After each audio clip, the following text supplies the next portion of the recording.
Bengal files বিতর্কের মাঝে রাইমা সেন প্রকাশ করলেন যে বিবেক অগ্নিহোত্রীর দ্য ভ্যাকসিন ওয়্যারের জন্য ট্রোলড হচ্ছেন। Hi everyone, welcome back to my channel Anjana entertainer. বন্ধুরা, তোমাদের সকলকে আমার এই ছোট্ট ইউটিউব চ্যানেলে স্বাগত জানাই।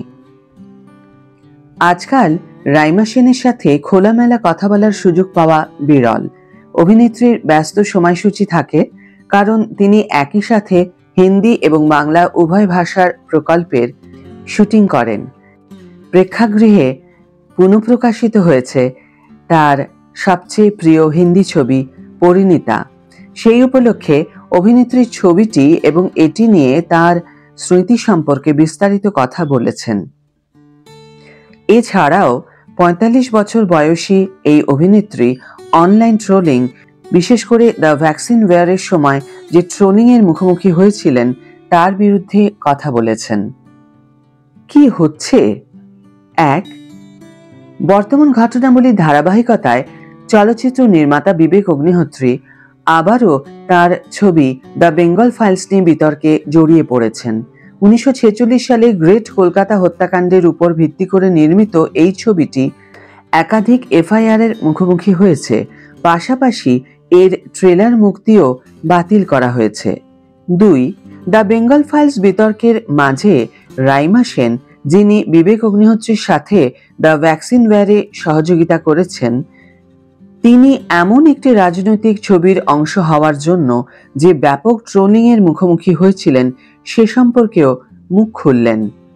৩, রাইমা সেন স্মরণ করে বলেন, সবাই ট্রোলড হয়, যদিও আমি দেখতে অন্যদের মতো না হলেও আমি ট্রোলড হই। বিশেষ করে দ্য ভ্যাকসিন ওয়ারের সময় ছবিটি না দেখেও আমাকে এত বেশি বিচার করা হয়েছিল, তাই এখন এটা আমাকে বিরক্ত করে না, কারণ লোকেরা যা খুশি তাই বলবে। এই পর্যায়ে আমি বুঝতে পেরেছি যে লোকেরা আপনার সম্পর্কে যেভাবেই হোক কথা বলবে, তাই এতে কিছু যায় আসে না। ৪, তিনি আরো বলেন, আমি অনেক ফলোয়ার হারিয়েছি আর সবাই অনেক কিছু বলতে শুরু করেছে, আর আমি ভাবছিলাম, বাহ, আমার পুরো ক্যারিয়ারে এমনটা কখনো ঘটেনি, আর এটাই প্রথমবারের মতো এমনটা ঘটলো। কিন্তু আমার জন্য, যেমনটা আমার বাবা বলতেন এবং আমার দাদি বলতেন, এটা খারাপ প্রচার হোক বা ভালো প্রচার, তবুও এটা প্রচারই রয়ে গেছে, তাই এটা উপভোগ করুন। একেবারেই আলোচনা না করার চেয়ে আলোচনায় আসা ভালো। ৫, বিতর্কিত সিনেমার প্রতি এত তীব্র প্রতিক্রিয়া আমাদের নিয়ন্ত্রণের বাইরে কিনা? এই বিষয়ে বলতে গিয়ে রাইমা বলেন, মজার ব্যাপার হলো কেউ দ্য ভ্যাকসিন ওয়ার দেখেনি, কিন্তু শুধুমাত্র একটি ছবির অংশ হয়ে এবং সিনেমাটি না দেখে, কিছু না জেনেই লোকেরা আপনাকে ট্রোল করছে।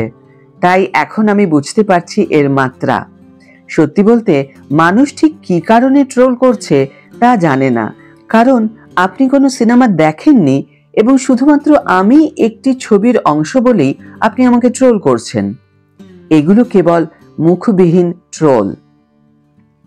কিন্তু আমি ঠিক আছি। আমি জানি যে আমি ছবিটি করেছি কারণ আমার মনে হয় এটি বেশ প্রভাব ফেলেছে, কারণ আমি কখনো ট্রোলড হইনি। পরিবর্তনের জন্য আমার খারাপ প্রচারণা ছিল। ৬, কলকাতায় কি প্রতিক্রিয়া বেশি ছিল নাকি এটি কেবল বিস্ফোরণের ঘটনা? এই বিষয়ে বলতে গিয়ে রাইমা বলেন, আমি মনে করি মূলত কলকাতা। আমি জানি না, হয়তো কারণ আমিও এই প্রকল্পের অংশ ছিলাম। তারা ভেবেছিল আমি রাজনীতিতে যোগ দিচ্ছি এবং এই সমস্ত কিছুর সাথে। আর বাঙালিরা তাদের নিজেদের লোকদের প্রতি খুবই সুরক্ষিত। আমি জানি না তারা কি ভেবেছিল, এবং আমি আশা করি তারা ছবিটি দেখে তাদের মন পরিবর্তন করেছে। ভ্যাকসিন যুদ্ধ সম্পর্কে যদি বলা যায়, বিবেক অগ্নিহোত্রী দ্য ভ্যাকসিন ওয়ার উপন্যাসটি কোভিড-১৯ মহামারীর আবির্ভাবের পর বিশ্বজুড়ে যে ধ্বংসযজ্ঞ নেমেছিল তার উপর ভিত্তি করে তৈরি হয়েছিল।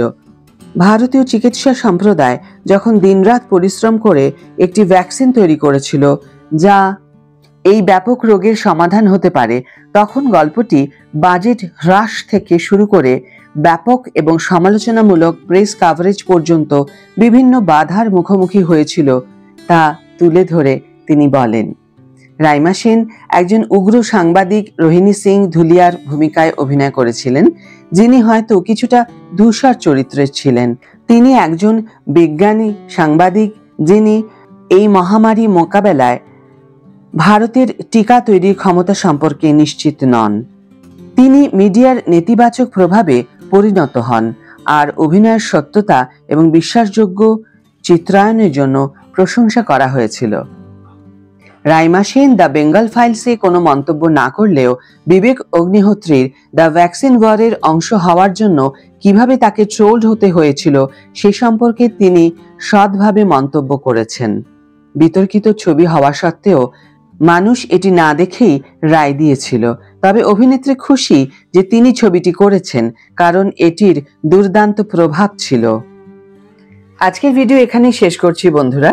ভিডিওটি যদি ভালো লেগে থাকে তাহলে অবশ্যই একটি ছোট্ট করে লাইক দিও, শেয়ার করো বন্ধুদের সাথে, কমেন্ট করে তোমাদের মতামত অবশ্যই জানিও। যারা এখনো আমার চ্যানেলটিকে সাবস্ক্রাইব করোনি তারা অবশ্যই চ্যানেলটিকে সাবস্ক্রাইব করে আমার পাশে থেকো, আর যারা অলরেডি সাবস্ক্রাইব করে দিয়েছো তাদের জন্য আমার অনেক ভালোবাসা এবং অনেক ধন্যবাদ। আজ তাহলে বিদায় বন্ধু, দেখা হবে পরের ভিডিওতে। ভালো থেকো, সুস্থ থেকো, সঙ্গে থেকো।